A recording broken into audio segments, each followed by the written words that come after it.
नमस्कार दोस्तों, स्वागत है आप लोगों का एक बार फिर से आपके अपने ही चैनल पर। दोस्तों, आज की इस वीडियो में हम बात करने वाले हैं मन अति सुंदर सीरियल के बारे में, जो कि इतना ज़्यादा सर्चिंग, इतना ज़्यादा ट्रेंडिंग और इतना ज़्यादा पॉपुलर सीरियल बना हुआ है।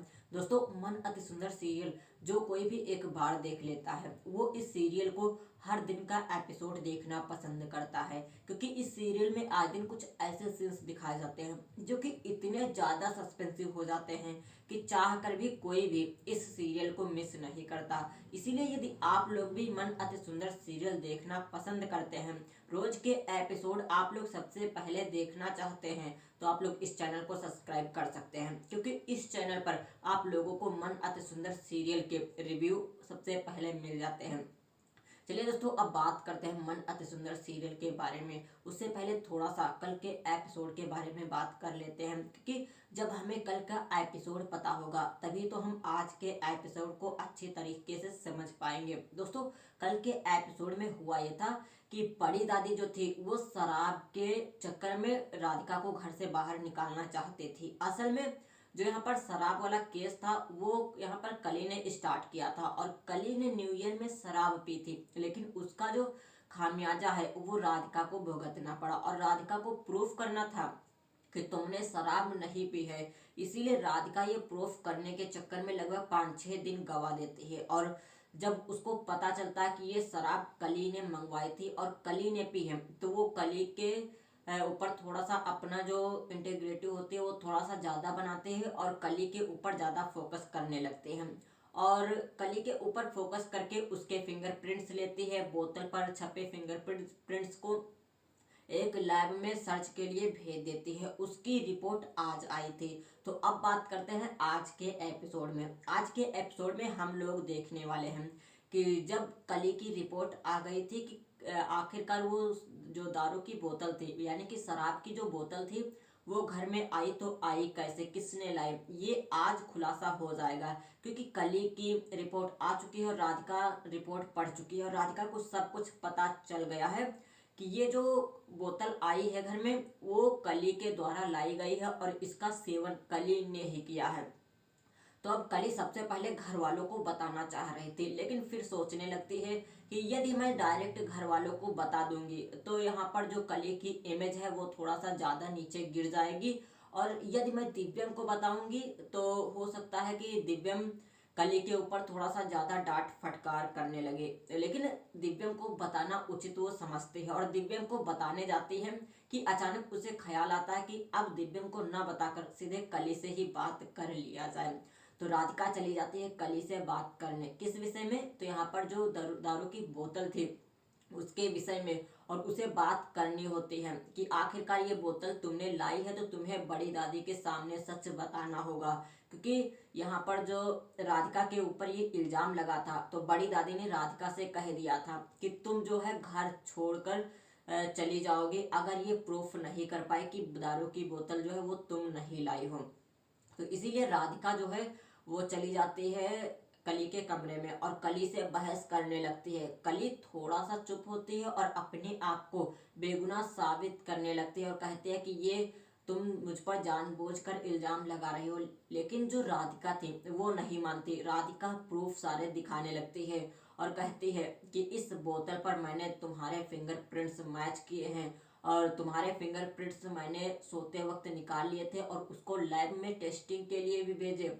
टेस्टिंग की रिपोर्ट आई है, उसमें भी तुम्हारे फिंगरप्रिंट्स जो है वो मैच कर रहे हैं। इसीलिए दारू की बोतल तो तुम ही लाई हो। अब ये बता दो घर वालों के सामने कि तुमने किस लिए लाई थी। अब जैसे ही राधिका उस रिपोर्ट्स को दिखाने की कोशिश करती है, लेकिन रिपोर्ट्स जो है वो लिफाफे से गायब हो चुकी होती है, और वो राधिका के बेडरूम में यानी दिव्यम के कमरे में गिर जाती है। अब जैसे ही वो थोड़ा सा हक पकाती है राधिका कि आखिरकार रिपोर्ट्स गिरी तो गिरी कहाँ, तभी दिव्यम वहां पर आ जाता है, और दिव्यम ये बातें सुनकर काफी ज्यादा खुश हो जाता है और वो राधिका की थोड़ा सा वाह वाह करने लगता है, कली को डांट फटकार करने लगता है, और कली को उल्टा सीधा खूब सुनाता है, और सुनाते वक्त वहां से जाने की कोशिश करता है। कौन? तो राधिका और दिव्यम दोनों वहां से जाने की कोशिश करते हैं, लेकिन तभी वहां पर कली रोने लगती है, और रोते रोते जब वो दिव्यम और राधिका दोनों वापस आ जाते हैं तब कली दिव्यम और राधिका के सच के बारे में उन दोनों को बताती है और ये भी बताती है कि तुम दोनों आपस में पति पत्नी हो, शादीशुदा हो। लेकिन मैं ये बात उस दिन ही जान गई थी जिस दिन तुम्हारी शादी की फोटो हमने देखी थी। तब दिव्यम पूछता है कि इतना सब कुछ जानते हो फिर भी शादी का नाटक क्यों कर रही हो। तो राधिका जो है वो भी पूछती है कि तुम इतना सब कुछ मेरे और दिव्यम के बीच जो है संबंध, उस सब संबंध के बारे में जानती हो, लेकिन फिर भी तुम शादी करने की जिद क्यों ठानी हो। तो कली कहते हैं कि जिद मैंने नहीं ठान ली है, बड़ी दादी जो है, बड़ी दादी के कहने पर उनकी सेहत का ख्याल रखते हुए मैं इस जिद पर अड़ी हूँ। लेकिन मैं ये भी जानती हूँ कि तुम दोनों शादीशुदा हो और आज ही मैं अभी जाके घर वालों को ये बात भी बता दूंगी और बड़ी दादी को भी बता दूंगी। वहां से कली जो है वो हॉल में जाने की कोशिश करती है और लगभग चली भी गई थी, लेकिन राधिका रोकने की कोशिश करती है। तो राधिका को दिव्यम रोक लेता और कहता है कि आज अच्छा मौका है कि कली खुद अपना, यानी कि दिव्यम और राधिका के सच के बारे में बड़ी दादी को बताने वाली है। तो ये सोचकर दिव्यम जो है काफी ज्यादा खुश हो जाता है। ये इस आज के एपिसोड का फर्स्ट सीन था। अब दूसरा सीन जो है वो और भी ज्यादा खतरनाक होने वाला है।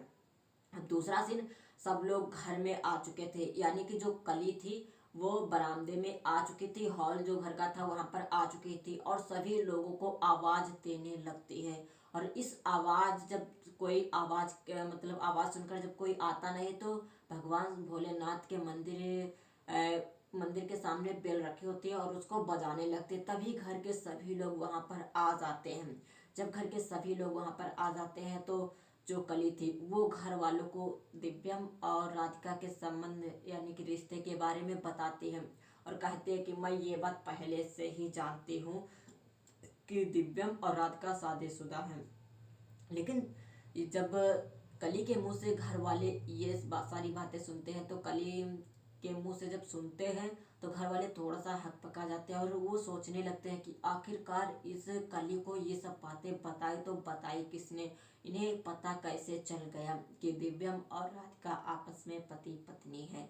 लेकिन जब दिव्यम सोचता है कि आखिर जो है कली को ये सारी बातें पता थी तो वो बार बार दिव्यम से शादी करने की जिद क्यों उठाने थी, ये जब बात दिव्यम ने कली से पूछी तब यहाँ पर बहुत ज्यादा हंगामा हो गया। क्यों? क्योंकि सुजाता ने भी कली को खरी खोटी सुना दिया और सुजाता ने कहा जब तुम्हें ये बात पता थी तो तुम क्यों मेरे मुन्ना के पीछे पड़ी हुई हो, उसके आगे पीछे क्यों मधुमक्खी की तरह भिनभिनाती रहती हो। और सुजाता के साथ साथ कविता ने भी सुना दिया। कविता ने क्या सुनाया? कविता ने कहा लालच इसके अंदर है।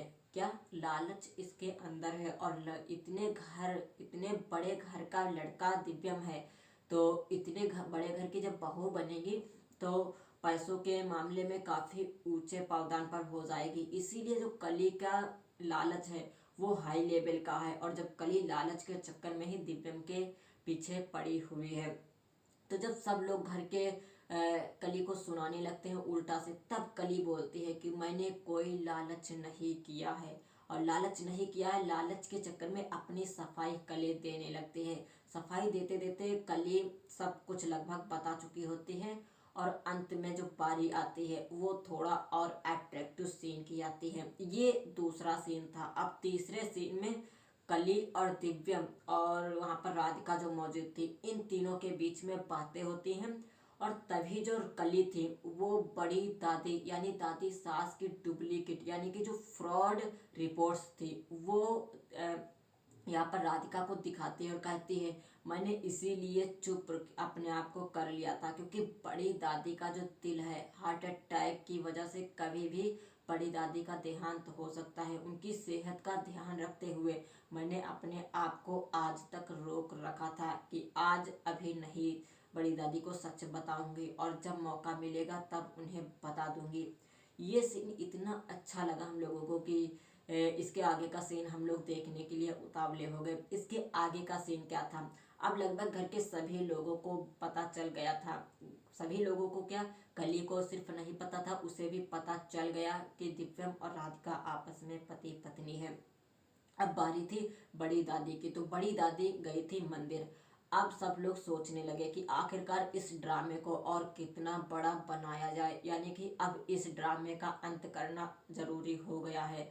तो दिव्यम अपने घर वालों से कहता है कि मैंने तो पहले ही कहा था इस नाटक को यहीं पर रोक दिया जाए और बड़ी दादी को सब कुछ सच बता दिया जाए। लेकिन जो राधिका थी वो थोड़ा सा बड़ी दादी की सेहत का ख्याल रखते हुए इस नाटक को इतना लंबा कर दिया। अब घर के लोग, सभी लोग परेशान थे। सभी लोगों के आंखों के सामने धुंधलापन छा चुका था, क्योंकि अब बारी थी बड़ी दादी को सच बताने की।